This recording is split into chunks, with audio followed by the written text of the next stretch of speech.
আসসালামু আলাইকুম। সবাই কেমন আছো? ফুডি কর্নারে সবাইকে স্বাগত। রোজার মাসে ইফতারিতে কিন্তু প্রত্যেক দিন আমাদের লস্যি চাই। প্রত্যেকের বাড়িতেই কিন্তু লস্যিটা হয়। আর সেই লস্যিটা যদি আজকে চিংড়ি আর খেজুর দিয়ে বানানো যায় তাহলে কেমন হয়? এতটাই টেস্টি আর এতটাই সুন্দর যে এক গ্লাস খেলে অনেকক্ষণ পর্যন্ত পেট ভরে থাকে। এই দই চিঁড়ার লস্যিটা কিভাবে বানালাম চলো দেখে নিই।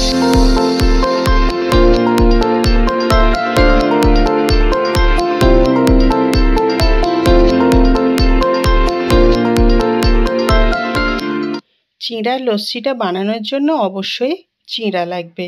তাই দেখো আমি এরকম একটা প্যাকেটের চিঁড়ে নিয়ে নিয়েছি। আর চিঁড়েটা যে যার পরিমাণ মতো নিয়ে নেবে।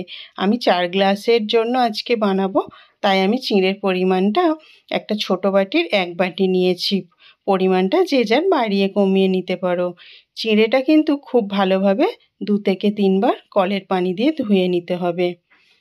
2 বার 3 বার ভালোভাবে সুন্দরভাবে কচলে 2-3 বার ধুয়ে নিতে হবে। তারপরে আবার চিঁড়েটাকে পানি দিয়ে কিছুক্ষণ ভিজিয়ে রাখতে হবে। প্যাকেটের চিঁড়েগুলো কিন্তু খুব নরম হয় না, একটু শক্ত হয়, তাই একটু ভিজিয়ে রাখতে হয়। দেখো আমি 2-3 বার ধোয়ার পরে আবার একটু কলের পানি দিয়ে এইভাবে ভিজিয়ে রাখলাম 3-4 মিনিটের জন্য।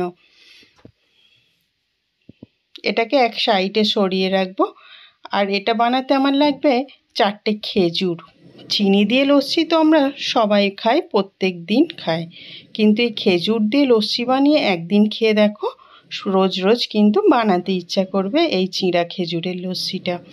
দেখো খেজুর আমি এখানে 4টে খেজুর নিয়েছি। খেজুরটা যে যার পছন্দ অনুযায়ী নিয়েও বাড়িয়ে কমিয়ে দানাগুলোকে ফেলে দিয়ে হাত দিয়ে এইভাবে কেটে খেজুরগুলোকে দিয়ে দিতে হবে। এতটাই টেস্টি হয় খেজুরটা দেওয়ার জন্য যে বাচ্চারাও কিন্তু 1 গ্লাস পুরোটাই খেয়ে ফেলতে পারে। দেখো একটা চায়ের কাপের হাফ কাপের মতো চিনি দিয়েছি, খুব বেশি আমি চিনি ইউজ করিনি। খেজুর দিলে কিন্তু মিষ্টিটা অনেকটাই বেড়ে যায়, তাই চিনির পরিমাণটা কম দিতে হবে। চিনি আর খেজুরটাকে মিক্সিতে দেখো আমি পুরো পাউডার বানিয়ে নিয়েছি। এর মধ্যে 4টে খেজুর আছে কিন্তু বোঝাই যাচ্ছে না। দেখো পাউডার করার পর এর মধ্যে আমি দিয়ে দেবো এবার একটা 200 গ্রামের টক দই পুরোটাই। 4 গ্লাস বানানোর জন্য কিন্তু 200 গ্রাম টক দই লাগবে। আর এর থেকে যদি কেউ বেশি বানাতে চাও তাহলে কিন্তু টক দইয়ের পরিমাণটা বাড়িয়ে নিতে হবে। আমি এখানে প্যাকেটের টক দই ইউজ করলাম। টক দইটা পুরোটাই চিনির মধ্যে দিয়ে আবার কিন্তু এটা মিক্সিতে একবার ঘুরিয়ে নেব 30 থেকে 40 সেকেন্ডের মতো। অবশ্যই একবার ঘুরিয়ে নিতে হবে। ঘোরানোর আগে আমি এখানে সামান্য একটু পানি দিয়ে দিলাম। দেখো 30 থেকে 40 সেকেন্ড আমি ঘুরিয়ে নিয়েছি আর টক দইটা কিন্তু সুন্দরভাবে মিশে গেছে। এবারে ধুয়ে রাখা চিঁড়েগুলোকে পানি থেকে উঠিয়ে নিয়ে এর মধ্যে দিয়ে দিতে হবে। তোমরা কিন্তু অবশ্যই একবার এটা বানিয়ে দেখতে পারো। ইফতারেতে এই রকম লস্যি একদিন বানিয়ে দেখো, রোজ খেতে ইচ্ছা করবে এই লস্যিটাই। এতটাই টেস্টি হয় এই লস্যিটা। পরিমাণ মতো দিয়ে দিলাম বিট লবণ। আর এর টেস্টটা দ্বিগুণ বাড়ানোর জন্য দিয়ে দিলাম এখানে কিছুটা পরিমাণে চাট মশলা। তোমাদের কাছে চাট মশলা না থাকলে কিন্তু ঘরের ভাজা জিরের গুঁড়ো দিয়ে দিতে পারো।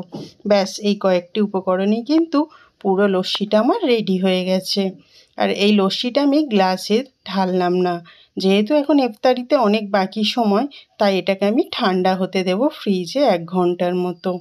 দেখো কত ঘন আর কত সুন্দর একটা লস্যি রেডি হয়ে গেছে। এরকম ফেনাযুক্ত ঘন একটা লস্যি খেতে সকলেরই পছন্দ হবে। তো বন্ধুরা আজকের ভিডিওটা কেমন লাগলো তোমরা কিন্তু কমেন্ট বক্সে জানাতে ভুলো না।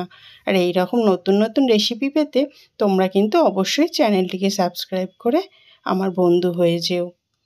আর এরকম যদি তোমরা আরও নতুন রেসিপি পেতে চাও তাহলে কিন্তু কমেন্টে জানিও, আমি অবশ্য বানিয়ে দেখানোর চেষ্টা করব।